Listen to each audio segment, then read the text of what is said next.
would like to watch this later. So welcome to everyone who's watching the recording.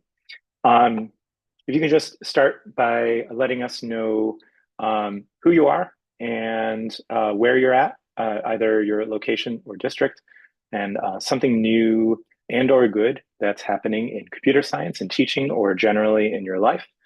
And I will go ahead and call on people because going popcorn tends to be a failure every time. So, Stephanie, I'm going to pick on you first. Okay, I am Stephanie Hepner. Um, I am, I actually live 30 miles east of Cincinnati. I am an assistant professor at I guess I'm skipping this meeting. The University of Cincinnati, the Claremont branch. And something new, good, that is taking up all my time right now is we are closing on our new house tomorrow. So, been very busy. But not moving far away, just another town over. But so I've been a little crazy, but it's all good. Excellent, fantastic. Um, John, can I call on you next? John Wiseman. I am the Education Program Specialist with the Ohio Department of Education and Workforce, and my area is computer science. I live in the Hocking Hills, so I'm currently in the Hocking Hills. Something exciting and new. Every day, something exciting and new. I am starting to reach out to some schools through the dashboard, some that had big gains in CS, some that had low gains in CS, and then some that we actually didn't report this year, and just really trying to get a little bit better picture of from a sample, small sample, of course, just what's going on and how we can help folks expand CS.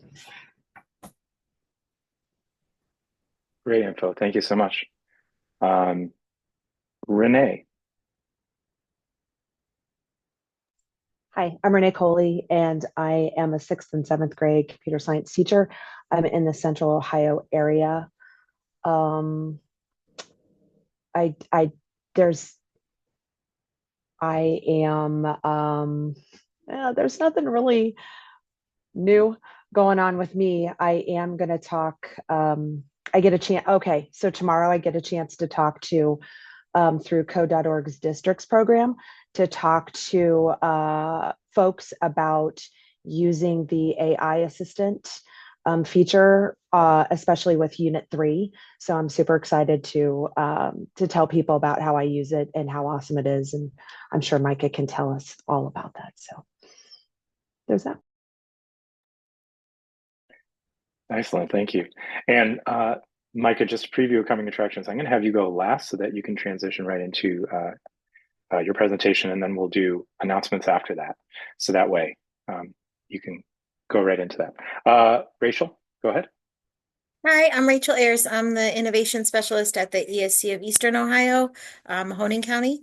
And something good in CS is I had my STEM PLC earlier today, and I had some teachers who are interested in doing some new code.org modules, and we also had them working on some microbits, so that was fun.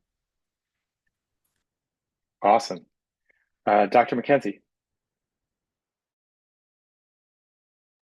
Dr. McKenzie, I am in the Central Ohio Columbus area. I teach middle school, 6th through 8th grade. I also have a girls who code from ages 3rd grade all the way to 5th grade, and then a high school 9 to 12. What's new and exciting, we are part of the OSLN Challenge and Ohio Invention League.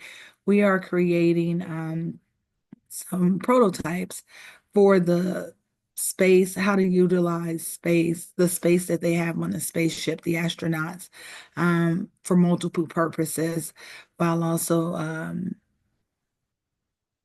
bringing, I guess, different challenges because you can't wash your clothes in space. So sustainability, our students are designing some products for some spacesuits and some regular clothes that they wanted them to be in fashion of through plastic bottles. So we've been bringing those in and breaking those down.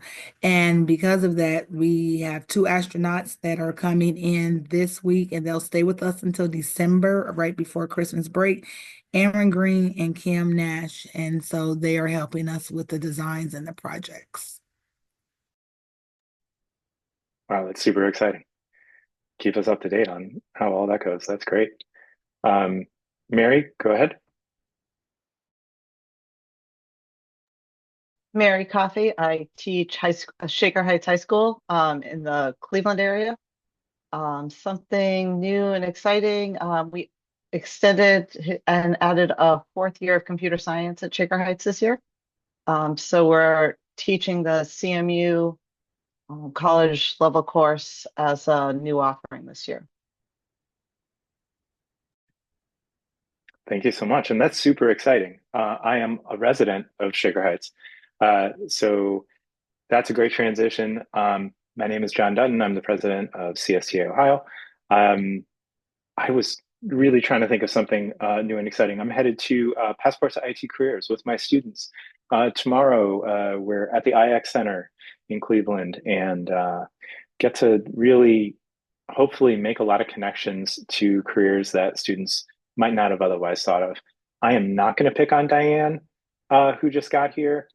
Diane, if you hear your name, that's because we're doing introductions. And so you can feel free to introduce yourself on the chat, but I don't want to throw you into the mix like that. That's just me. So I will go ahead and hand it over to Micah, and I'll stop sharing so that you can share. It looks like Anne just got here too. Well, thanks for having me. I'm Micah. I'm from code.org. I'm joining you from Western Massachusetts today, and I'm excited to kind of share some of our kind of AI offerings that code.org has, as well as talk a little bit about AI, both in CS education and in general. This is going to be relatively short, but mostly I'm here to just share a bunch of resources with you so you can dive into things on your own and ask questions at the end and all of that.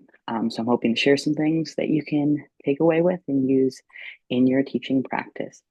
So I want to just talk a little bit first about AI in education. I know you all have heard probably a lot about AI, but I'm going to go over some intro stuff like why should you care about AI? Why have we been talking so much about AI in education? Reason one is it will save you time in your day-to-day life as a teacher. So according to some recent studies, about 50 hours of working time as a teacher per week is things that don't have to do with students, or at least things that aren't directly involved with students, things like preparation, evaluation, feedback, professional development, and administration tasks. That leaves only 49% of your time is interacting directly with students, instruction, coaching, all those things that we want to be spending our time on as teachers. AI can help reduce these administrative task time and allow you more time, energy, and space in your day to either recover or spend with students or do in other things. Reason two, it's an emerging workforce skill. So AI skill posting, job postings have jumped.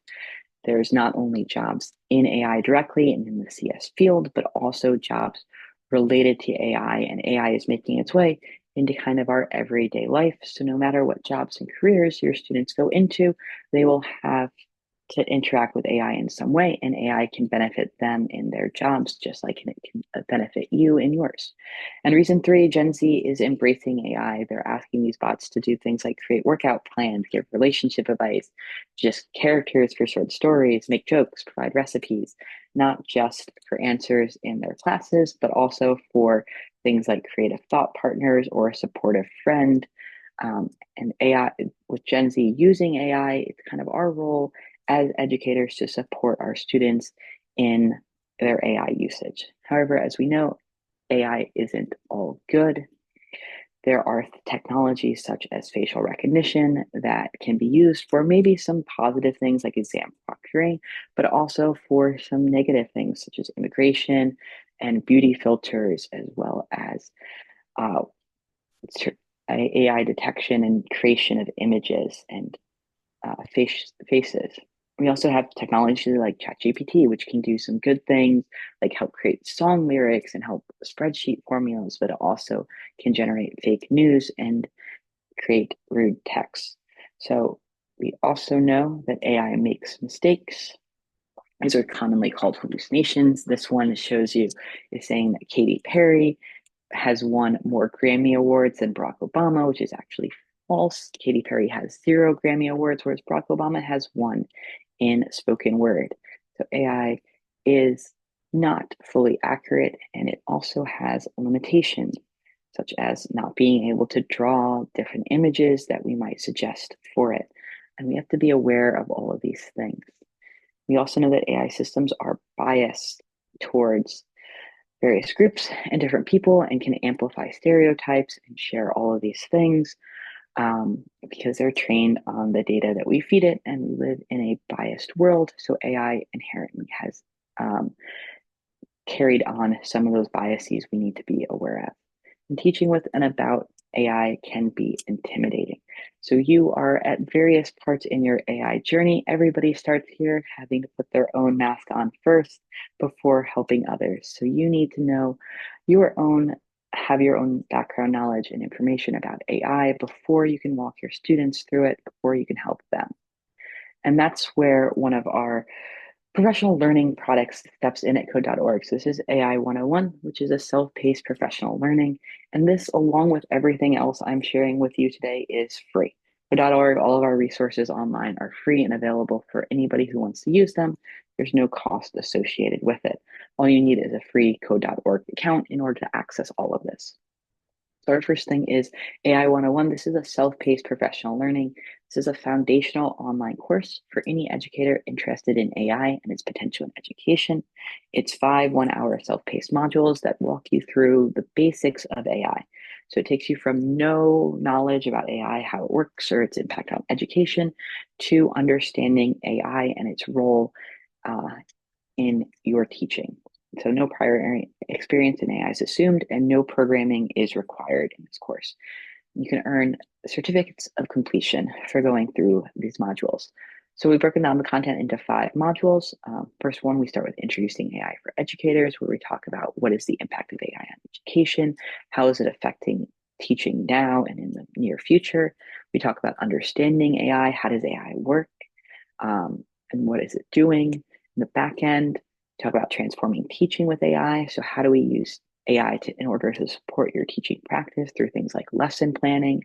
Talk about bringing AI to the classroom. So what does talking with your students about AI look like? What does teaching with AI look like? And we talk about ensuring a responsible approach to AI.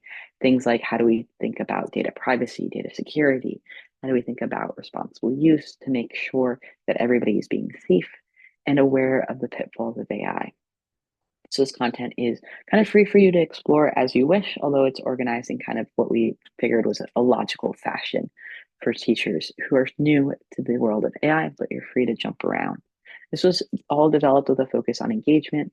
This is all self-paced, self-directed learning, but we built in a lot of different ways to engage with this content. So there's videos, there's checks for understanding, there's practice opportunities, there are reflections opportunities.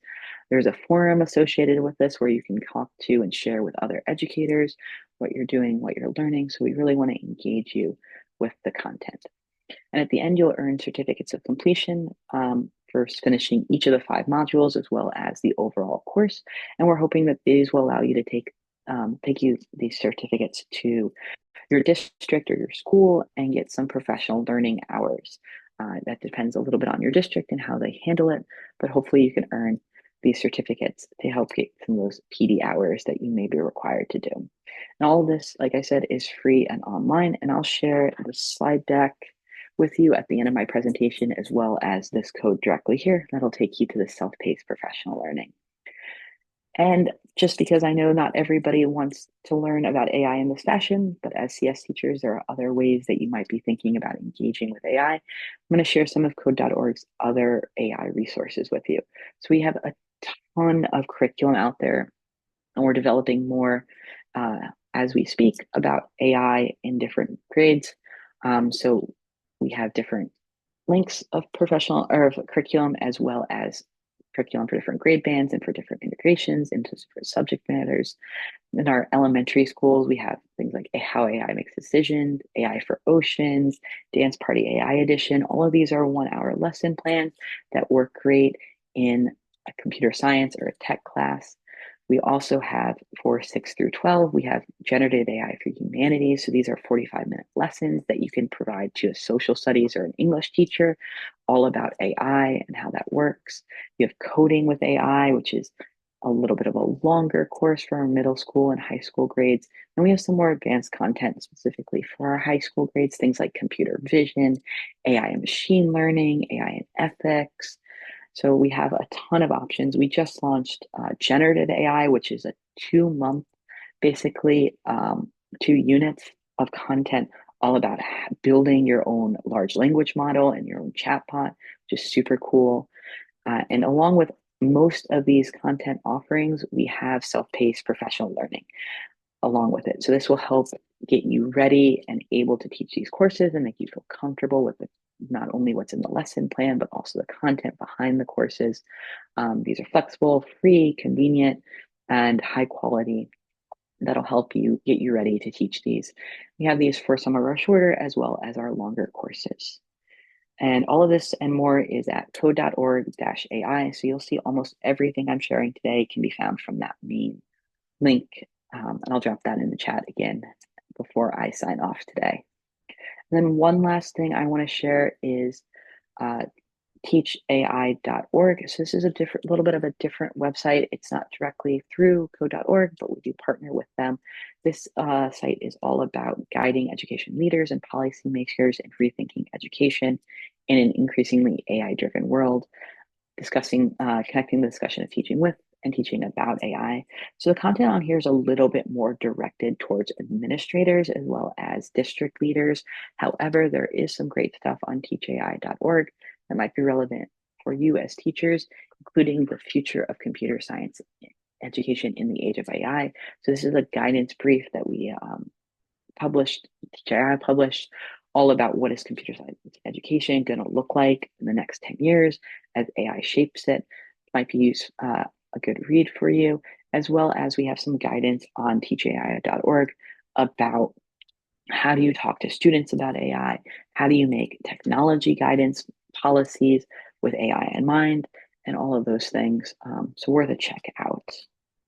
I think I saw one question in the chat, but if there are other questions, feel free to drop those in the chat, and feel free to unmute. As for John's question, how accessible is the AI 101 course for teachers of other subject areas than CS? Totally accessible. We designed AI 101 not only to work for CS teachers, but teachers of every subject area, as well as administrators, and the content in there is differentiated. So we do have different practices and different ways to engage with it for elementary school teachers, for middle school teachers, for high school teachers, as well as for tech specialists or administrators. If you have any questions, feel free to let me know, and then I'm gonna unshare here so I can drop some of these resources in the chat for you. And I will also make sure that these get emailed out if there's any follow-up email that's sent with this the recording. Yes, I absolutely will.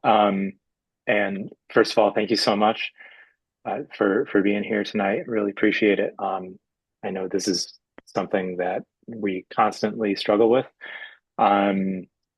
Just getting our heads around the whole thing. I love that picture of putting your mask on first. The understanding AI back end part of AI 101, how deep a dive is that? Does it include any sort of programmatic component? It does not. It goes through kind of the general basics of kind of how large language models work, where does the data come from, how to organize it.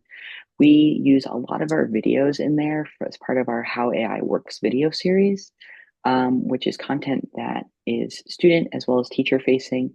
So a lot of the stuff that you see in there is also great things to share with your students on how AI works and what's going on.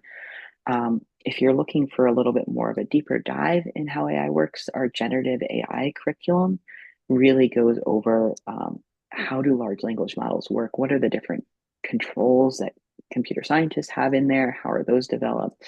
And all of that. So that would be a really cool place for you to check out if you're looking for a little bit of a deeper dive in in how AI works from a computer science perspective. Perfect. Any other questions?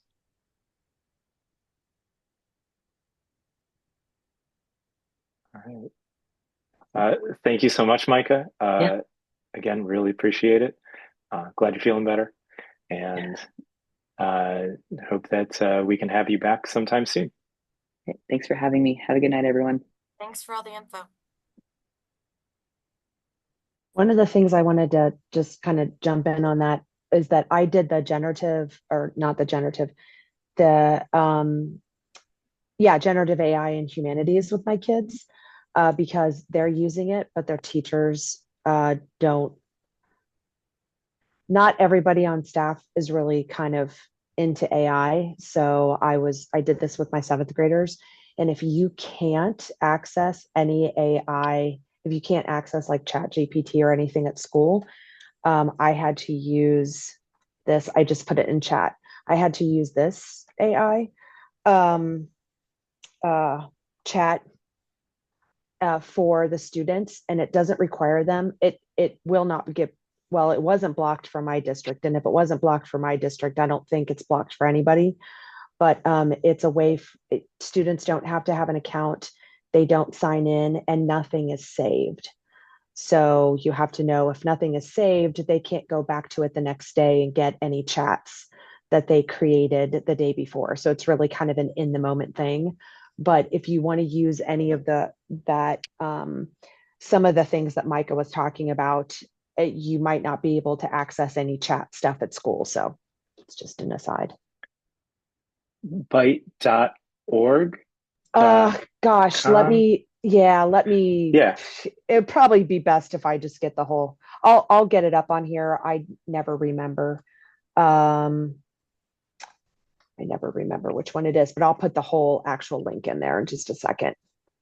And I think you might be surprised by what our districts block. Really? We in Cleveland, we had Copilot open. Oh, I think only because they didn't notice, and then they noticed. yeah. Well, this really isn't like, this isn't, I think because it doesn't require a sign in and it doesn't save information, like it flies way under the radar. So yeah, hopefully. Awesome. Thank you so much for the resource. And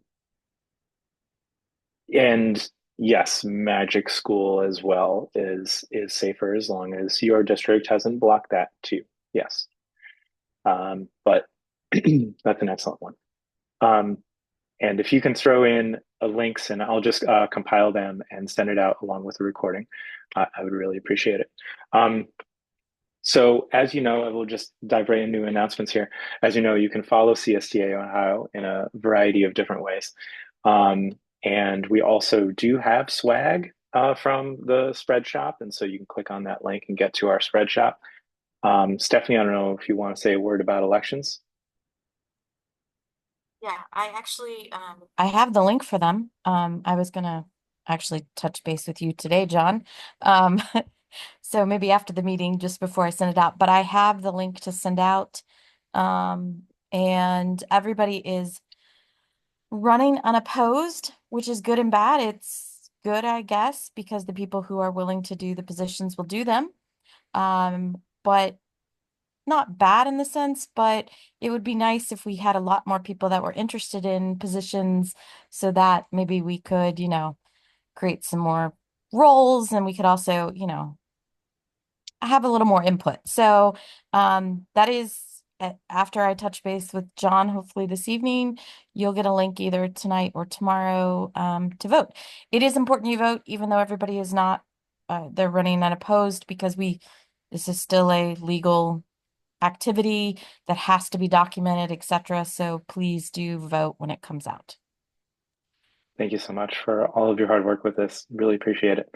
And I think we have some hopefully new board members on this meeting right now. So there will be some familiar names when you see those ballots come out.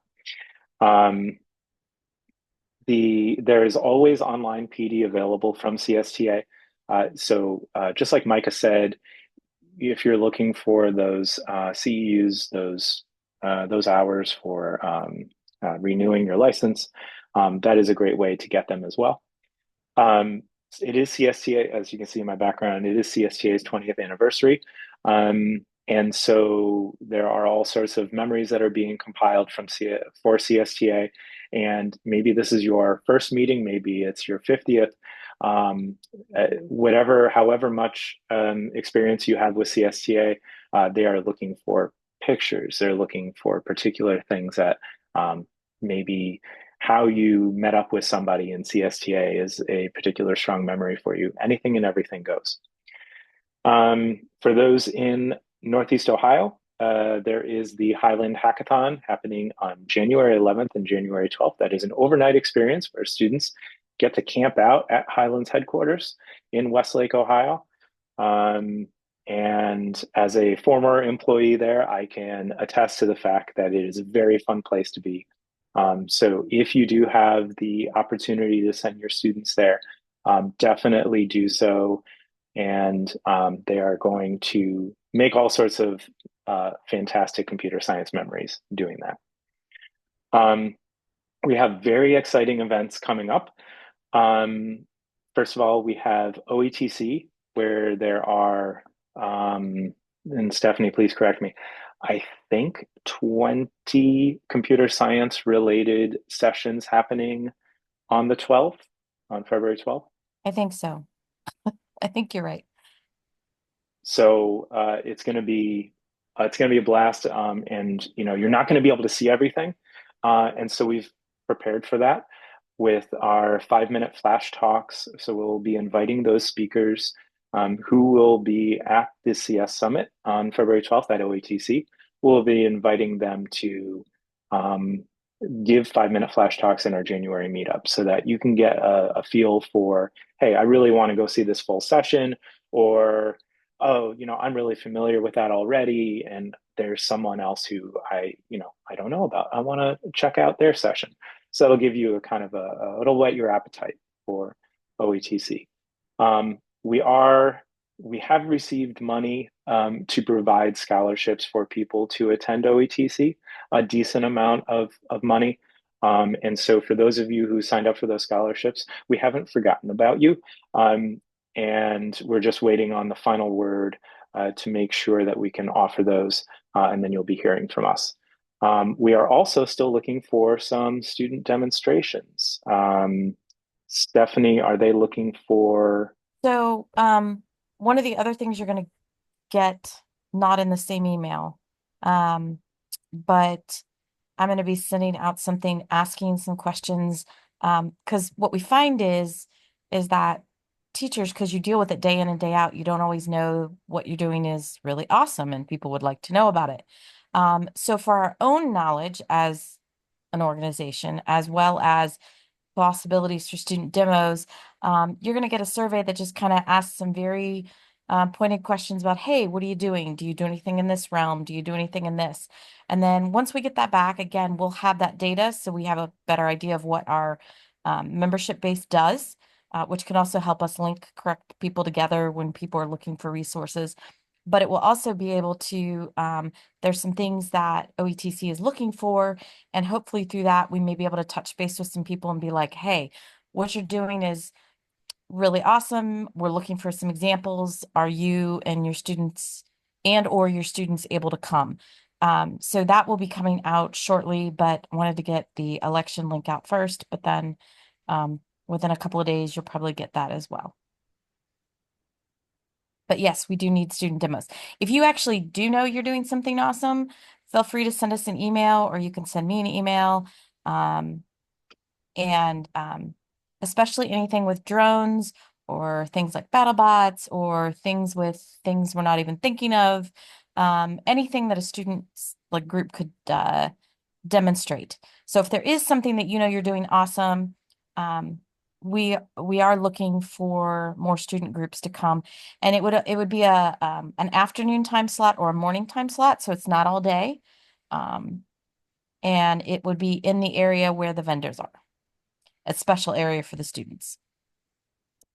For those of you completely unfamiliar with OETC, it is at the Greater Columbus Convention Center. I think Sorry. that's officially the name. No, no, no. I think most of us are, but like I just wanted, for the sake of the recording, really. And so it takes up a significant portion of, like, I want to say 3 of the halls. It's big. We're talking like about 3,000 educators routinely attend. And oh, great, you already answered Rachel's question in the chat. So feel free to keep throwing out those OHEC questions, and Stephanie or I will get to them.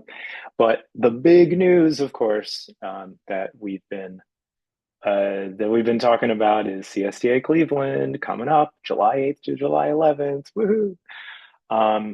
And because we are the host chapter, we have been asked to provide all sorts of really fun stuff for promotions. And one of those is, and some of you already received an email from me specifically asking you to, if you could, record yourself just in one sentence. Why should CSTA members come to Cleveland? And it can be as fun and whimsical as you want. It can be, rock and roll. We all know there's way more to Cleveland than rock and roll. But one of those things, and I can provide some ideas in case you're like, well, I know Cleveland has a lot to offer, but what could I actually say? And the request is that you answer that, that actually you record yourself on your phone, and that you make sure that you are lit from the front, not lit from the back, because of course that messes up with the lighting for the camera. And so just generally well lit. You record in portrait, not in landscape. And then you can send it to me. You can send it to Jason Borer if you know who that is and you have his contact information. But they are putting all of that together very, very, very, very soon, along with 2 local recommendations, which I've already passed on a few folks who've offered their local recommendations for all things Cleveland. And so if you haven't done that yet and you are aware of a couple really cool Cleveland things, please do that. And if you send that along with your recommendations, please send a headshot so it can be properly attributed to you. That headshot does not have to be you. It could be your doggy. It could be, as one member sent, a picture of their husband enjoying some of the things that they were talking about, which I thought was really cool. So however you would like to send along those recommendations, we really appreciate it. We also do have tentatively scheduled on March 11th, Cleveland CS Summit. So second annual, we can actually say annual now because it's the second time. And that is a co-sponsor with Cleveland State University. So that will be happening all day on March 11th. So yes, please save the date, write it down. If you're able to be there, we would greatly appreciate your presence. And it has not been officially announced. So this is actually probably the most official announcement that's happened so far. But hopefully that is a good enough space between March 11th and July. And then we have obviously a few more meetups in between then, but please keep your eyes peeled for all things CSTA Cleveland as we ramp up and get more and more excited about what's going to happen at the Huntington Convention Center in July. So that brings us to our second thing today. or 5th, if depending on how you're counting, which is CS Ed Week, right? CS Ed Week is happening from December 9th to December 15th.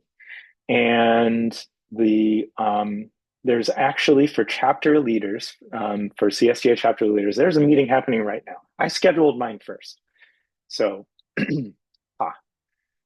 but there is another pre-kickoff happening on November 21st. So if you would like some more resources, if you'd like to ask some questions of some of the higher ups at CSTA about like what their ideas are for how you bring CS Ed Week to your classroom or other teachers' classrooms, right? This is our opportunity to really say, hey, let's get everyone doing an hour of code, that sort of thing, in all the classes.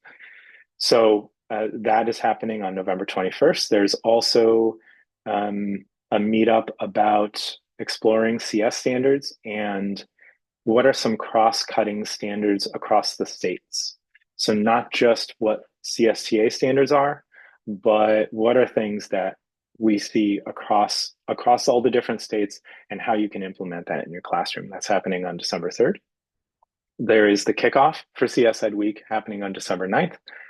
And then this really cool resource / event, CS is elementary for all of our elementary teachers, having a family code night and how you go ahead and implement that in your school and getting your families engaged in coding. And again, if you, oh, no, I clicked on the link. Look at that. If you have any more events or resources or anything else, please post it to the chat and I'll make sure to include it in the final video. The CS Ed Week website has, and these are all links to basically different parts of the CS Ed Week website, has these great lessons about making posters and using different CS Heroes posters in your classroom. I really like, I'm implementing the Future Me poster so that students can really think very intentionally about their careers, and they do not have to be CS related careers. But the Future Me poster, what it does is it has students connect whatever they want their career to be to computer science in some tangible way. And so showing the relevance of this course that they're currently enrolled in to what they want to do. And then they put together this poster and they share it. And the idea is that you can share it far and wide, you can share it just close, but you do want to share these things that you have come up with that express yourself in some way, pictures, text, however it is. And there's also the ability to make a poster about your CS hero. Maybe that's your teacher, right? Maybe we want to do this so we get posters of ourselves. I don't know. Maybe it's a parent who is involved in CS or education in some way. But there's lots of really great resources here for those posters. But I just wanted to give it a little bit of context for how they can be used. And really they're intended for one class period. Even though we know that our students might take a couple class periods to finish it. We've got here Hour of Code. So these resources, Hour of Code, if you've never seen Hour of Code before, just a vast amount of resources for students getting their feet wet with a variety of different technologies and platforms. I like to use it when students are kind of stuck and they're not sure how they really fit into the bigger CS picture. Every student in my school comes and takes a CS class. And so I have kind of a different philosophy as it comes to CS. It's truly CS for all, and I want to meet students where they are. But this is also a really great way to say to your English teacher, listen, I know you don't know a ton about CS, but have the kids during this week do an hour of code in your class. And it gets the ball rolling, right? Has anyone here used an hour of code in kind of a different way?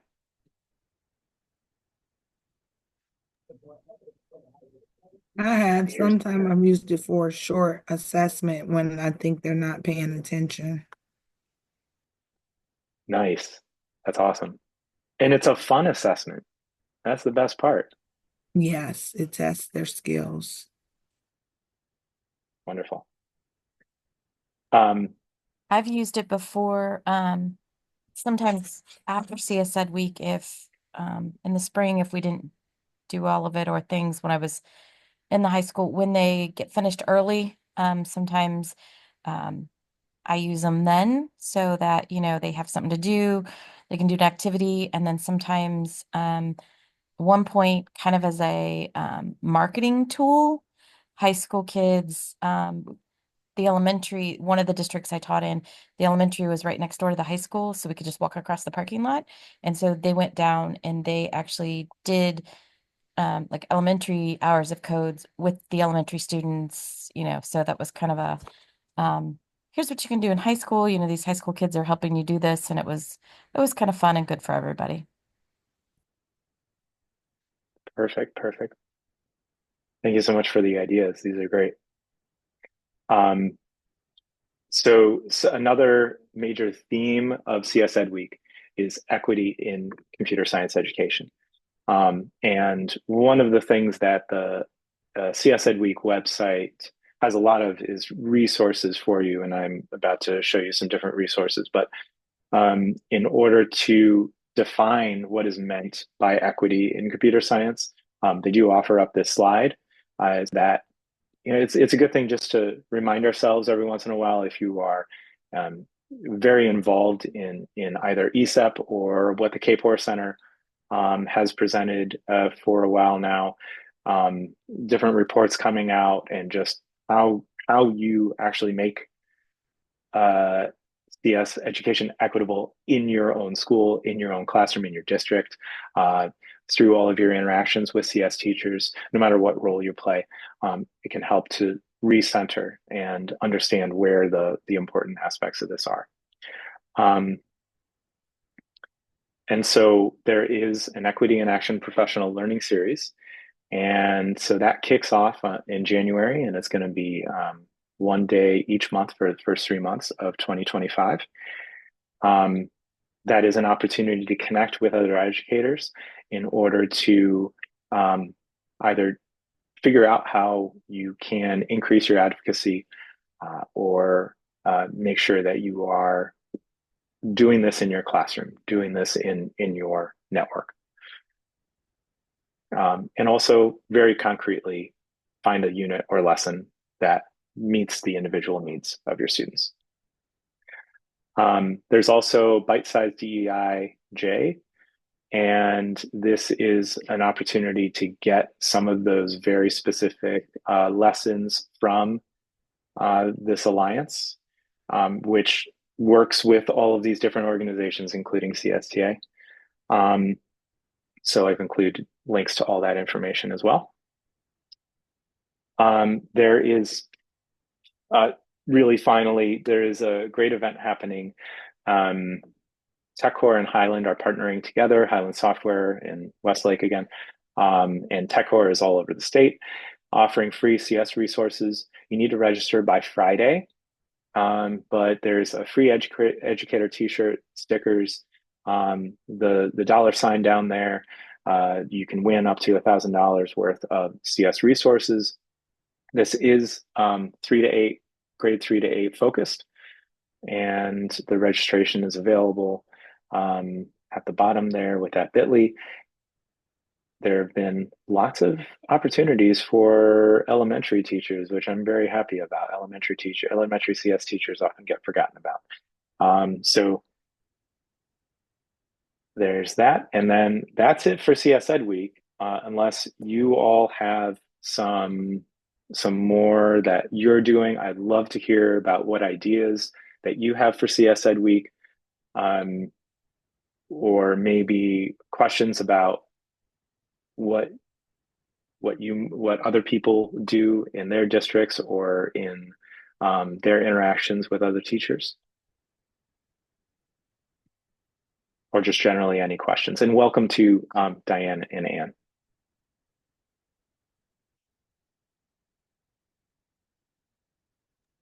I think it's also nice. In the past, I've done like have IT professionals, computer science people that can come in and talk. You can even Zoom with them. It tends to be a nice way to, because we all know getting into the holiday season and the kids start not paying attention, or at least mine all used to.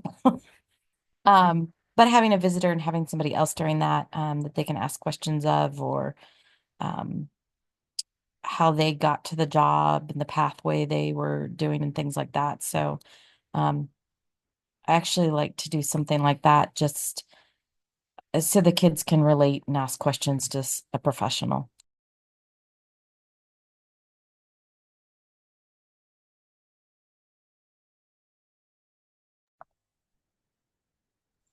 I So also, go ahead, Renee.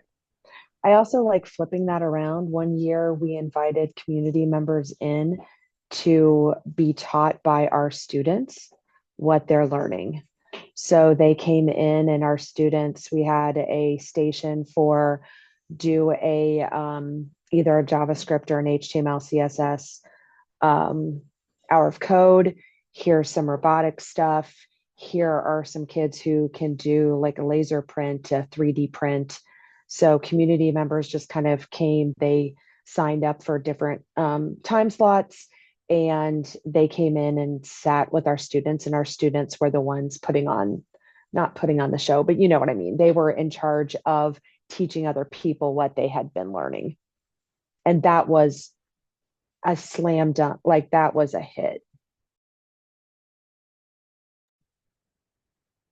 Rachel's throwing some great ideas in the chat. I don't know if you'd like to chime in, but I'll go ahead. I'm out of the classroom right now, but last year we had just over 9,000 students across Mahoning County participate in Hour of Code through different means. So some of them went through the core classes, some of them did that through their electives. We talked to different high school programs that went down to the elementary schools and taught their elementary kids for the day. One of the schools I support had a cybersecurity expert who was an alumnus of the school, who works in the military with cybersecurity, come and talk to the students through their lunch periods about what he does. And then we also paired up with the Mahoning County, or sorry, the Youngstown Library, and we offer at their various branches. Some of their staff does it, and then I go in for some of it. And we offered pre-K programming, some of the unplugged activities, and then we also offered after school.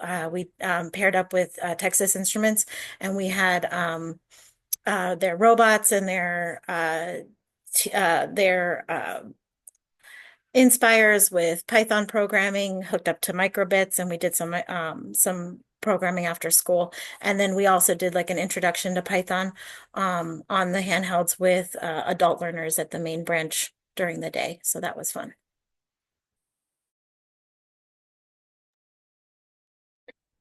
That is wonderful community outreach. Thank you so much. I already have a ton of ideas that I think I'm not going to be able to get through between now and then, but this is wonderful. I think there are probably a lot of members who, CSTA Ohio members who think, all right, I don't know anyone in the industry. I don't have those connections.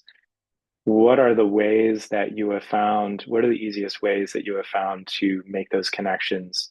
Because sometimes I reach out and I hear absolutely nothing because people don't even know where to send me.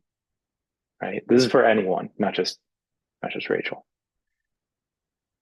I look at my business and social networks, and I'll put things out on my McKinsey and Associates page, what we're doing. I'll put some of our projects up there so that they can see, and I'll ask if there are any professionals that would like to speak or come in and do a hands-on activity.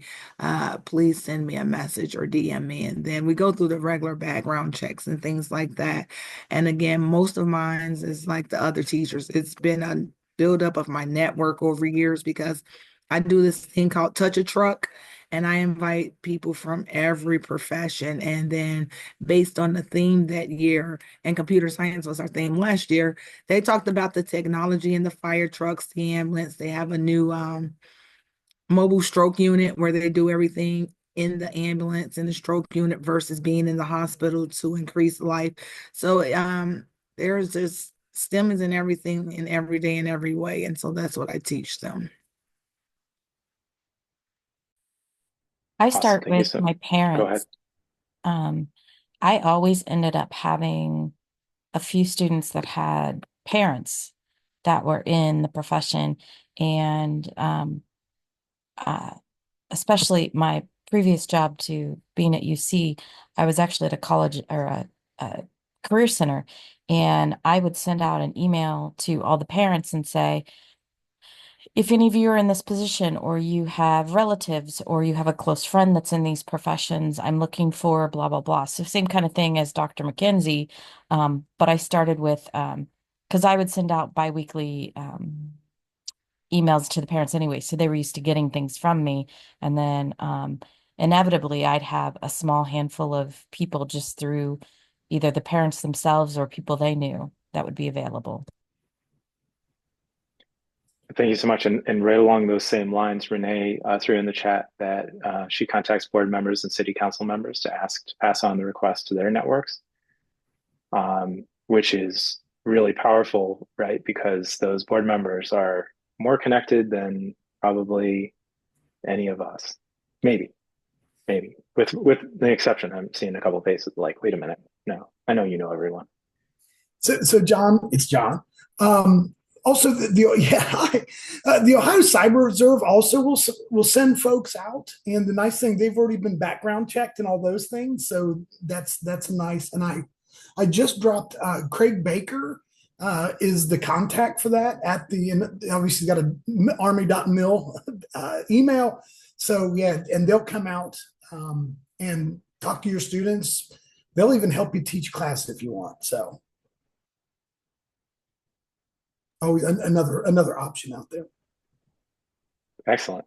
We could always use another teacher in the classroom, right? Yeah. All right. Any other ideas? This has been great.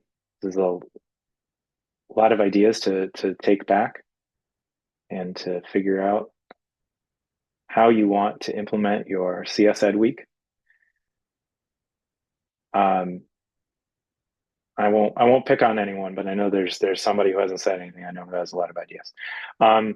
But if there's anything else, we have a couple minutes. I don't want to obviously hold anyone past 7:30, but if there's anything that any general discussion, anything that you wanted to bring up, any questions that you had, anything you were struggling with, any announcements you have, this is the time. So